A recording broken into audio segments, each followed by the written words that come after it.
Forget Jack Sparrow and his magical compass. Forget Blackbeard and his burning hair. If you are looking for the most successful, terrifying, and absolute boss pirate in human history, you are looking in the wrong hemisphere and the wrong gender. The ultimate pirate of all time wasn't a bearded guy with a peg leg and a loud parrot on his shoulder. Nope, the undisputed champion of the high seas was a woman working in a floating brothel in Canton, China. She didn't just loot a couple of merchant ships for some shiny coins. She built a massive, floating military empire. She completely humiliated the emperor's navy, sent foreign superpowers packing, and ended her bloody career with the most glorious, luxurious retirement package the world has ever seen. Welcome back, my fellow history nerds and language learners, to the BrainBoost English Podcast. This is the place where we master the English language by exposing the wildest, craziest, and most absurd stories the history books tried to hide from you. So, grab a seat, get comfortable, and take a really deep breath. Don't wrinkle your nose at me. Yes, I know it smells terrible. That is the pungent, unmistakable aroma of salty ocean breeze, heavily mixed with the sharp scent of burning gunpowder, cheap rum, and just a tiny hint of 19th century violence. Today, we are time traveling to the dangerous waters of the South China Sea in the early 1800s. We are standing right in the middle of a colossal armada commanded by the greatest queen of the underworld humanity has ever known, Ching Shih. Let us kick things off with Chapter 1, The Red Light Origin. Every great superhero or supervillain needs a fantastic origin story, right? Batman had his Batcave, Spider-Man had his radioactive spider, Ching Shih had a floating brothel. In the late 18th century, around the bustling port city of Canton, floating brothels were a common sight. These were basically party boats where outlaws, sailors, and pirates came to spend their stolen money.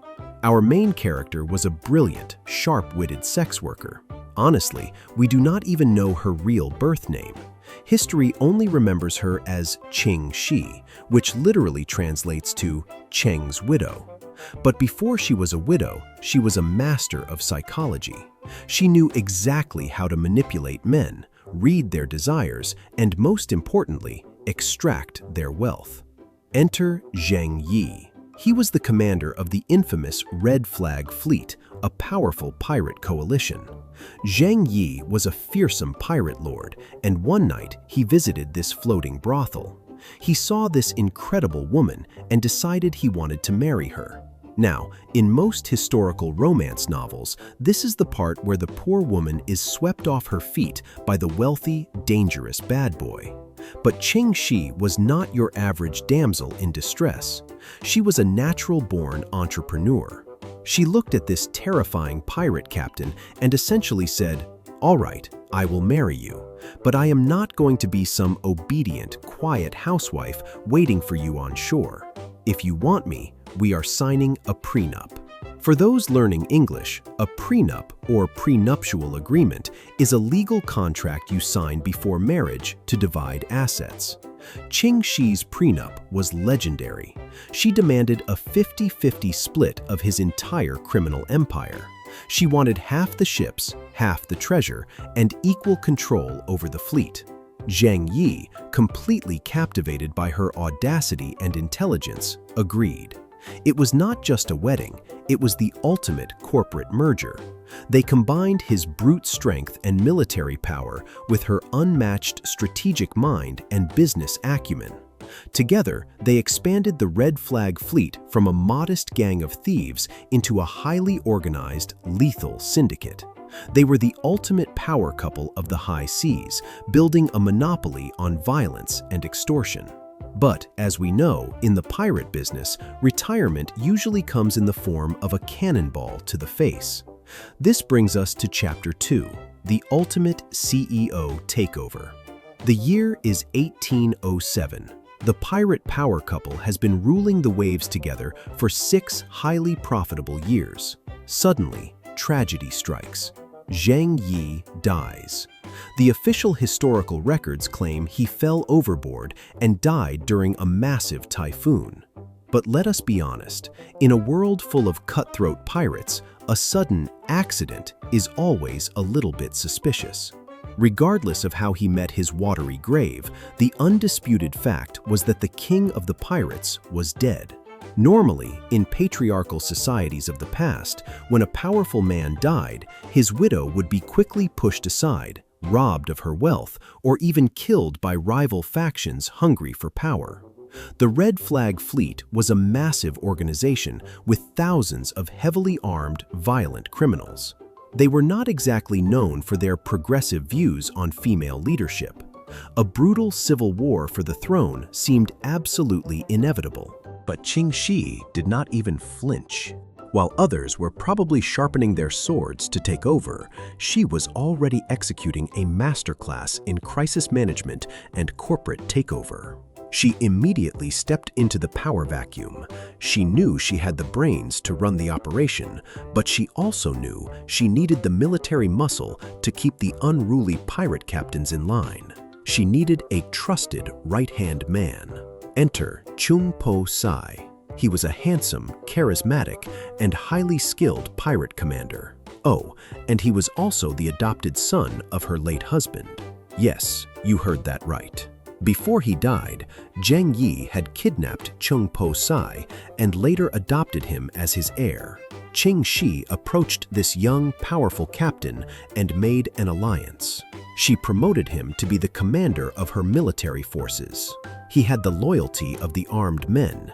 She had the financial genius and the strategic vision. It was a perfect partnership. But Ching Shih was a woman who liked to secure her investments. An alliance was good, but family ties were unbreakable.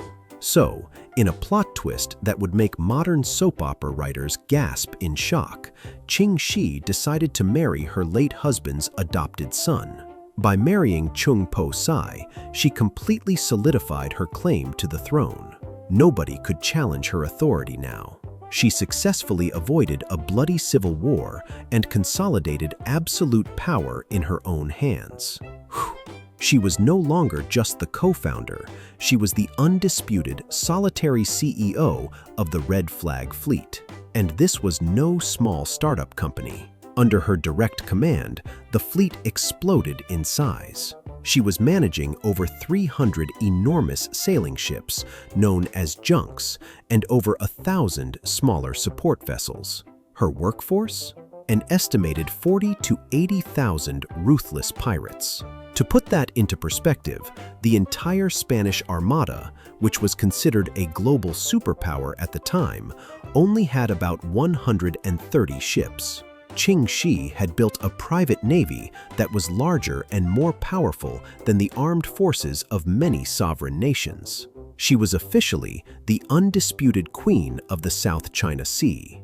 But how do you manage 80,000 bloodthirsty criminals without them tearing each other apart? How do you keep order in a floating city of outlaws? Well, let me tell you, it requires a human resources department straight out of a horror movie. Welcome to Chapter 3, The Bloody Corporate Culture. If you think your boss is strict because they monitor your coffee breaks, you have no idea what a toxic workplace truly looks like. Running a massive syndicate of 80,000 heavily armed, violent, and generally uneducated outlaws is a logistical nightmare. You cannot just ask them nicely to behave. You cannot send out a polite memo about teamwork and synergy. Ching Shih knew that to prevent absolute chaos, she needed rules. So, she established a set of laws that makes modern corporate policy look like a kindergarten playground. First of all the loot, every single stolen coin, every piece of silk, every captured weapon, had to be registered and handed over to the fleet's common treasury. The pirate who actually captured the loot only got to keep 20% of it, while 80% went into the public fund to maintain the fleet. And what happened if you decided to practice a little creative accounting? What if you tried to sneak a gold coin into your pocket? Embezzlement? which is a fancy English word for secretly stealing money from your employer, was strictly forbidden. If you were caught holding back any treasure, you did not get a warning from HR. You got a one-way ticket to the afterlife. You were instantly beheaded. Secondly, going ashore without explicit permission from your commanding officer was a massive violation. If you snuck off the ship to grab a drink at a local tavern, your punishment was quite literally ear-splitting. They would slice off one of your ears and then parade you in front of the entire crew as a bloody reminder to follow the schedule. But the most fascinating and bizarre part of Ching Shih's pirate code dealt with the treatment of female prisoners. Remember, she used to be a sex worker, so she had a very unique perspective on the exploitation of women. Her rules regarding captured women were incredibly strict. If a pirate kidnapped a woman who was considered, let us say, aesthetically unpleasing or ugly, she was to be released immediately, completely unharmed. However, if the captive was beautiful, she was auctioned off to the crew. But here is the crazy twist. If a pirate purchased a captive woman, they were officially married. And once they were married, the pirate had to be completely, 100% faithful to her. Infidelity, or cheating on your spouse, was a capital offense. If a pirate was caught cheating on his new wife, or if he forced himself on a captive without marrying her, the punishment was brutal. He would be tied to a heavy iron weight and thrown straight into the bottom of the ocean. It was a very bizarre mix of extreme violence and surprising feminism. She basically created the most hardcore, lethal marriage counseling program in history. Thanks to this terrifyingly effective code of conduct, the Red Flag Fleet operated like a well-oiled machine. They were highly disciplined, fiercely loyal, and absolutely terrifying. This brings us to Chapter 4, The Unbeatable Armada. Obviously, you cannot just sail around the South China Sea, extorting taxes from hundreds of coastal villages and robbing thousands of merchant ships without attracting some negative attention. The Qing dynasty, which ruled China at the time, was incredibly embarrassed. Imagine being a massive, powerful empire and your coastal waters are completely controlled by a former sex worker and her adopted son husband. It was an absolute PR disaster, so the Chinese emperor finally had enough. He gathered a massive imperial naval fleet and sent them out to crush the Red Flag Fleet once and for all. He expected a quick, glorious victory. Instead, he got the maritime equivalent of getting punched in the face in front of the whole world. Ching Shih's pirates were vastly superior sailors and strategists. They completely decimated the Imperial Navy. They destroyed ship after ship, capturing Imperial sailors and forcing them to join the pirates or die. The defeat was so absolute, so profoundly humiliating, that the commander of the Chinese Imperial Fleet actually committed suicide rather than return home to report his catastrophic failure to the emperor. The Qing dynasty panicked. They realized they could not beat her on their own, so they swallowed their pride and asked for outside help. They hired the British Royal Navy and the Portuguese Navy, two of the most advanced, heavily armed maritime superpowers on the planet at that time. They formed a massive, unprecedented international coalition. It was the Chinese Empire, the British Empire, and the Portuguese Empire all teaming up to defeat one single pirate queen. And guess what? She beat them too. Ching Shih used brilliant guerrilla naval tactics. She used the shallow waters and unpredictable winds to her advantage. She launched devastating fire ships, literally setting old boats on fire, filling them with explosives, and sending them crashing into the massive, clumsy European warships. Over a series of brutal battles, she fought the combined global superpowers to an absolute standstill. The European navies eventually gave up and sailed away, realizing that fighting this woman was a complete waste of time, money, and human life. Ching Shih was untouchable. She had defeated everyone. But Ching Shih was not just a great military tactician. She was a brilliant, long-term thinker. This brings us to our final chapter, Chapter 5, The Golden Parachute. In the modern corporate world, a golden parachute is a massive financial bonus given to a CEO when they leave a company. Ching Shih engineered the greatest golden parachute in human history. She looked at her massive empire and realized a crucial truth. Nobody stays a pirate forever. Eventually, your luck runs out. A stray cannonball takes off your head, a terrible disease wipes out your crew, or an ambitious subordinate stabs you in the back. She was at the absolute peak of her power. There was nowhere left to go but down. So she decided to quit while she was ahead.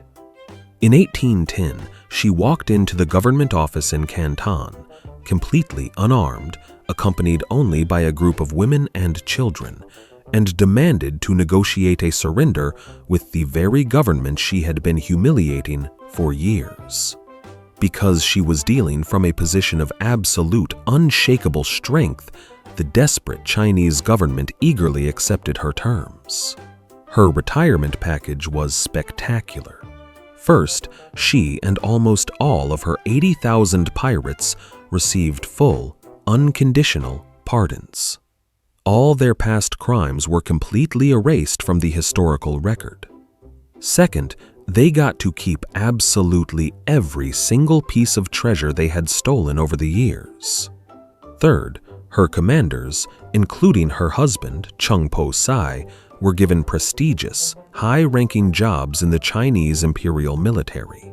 The government basically hired the successful pirates to hunt down other, smaller pirate gangs. Ching Shih retired as a multi-millionaire.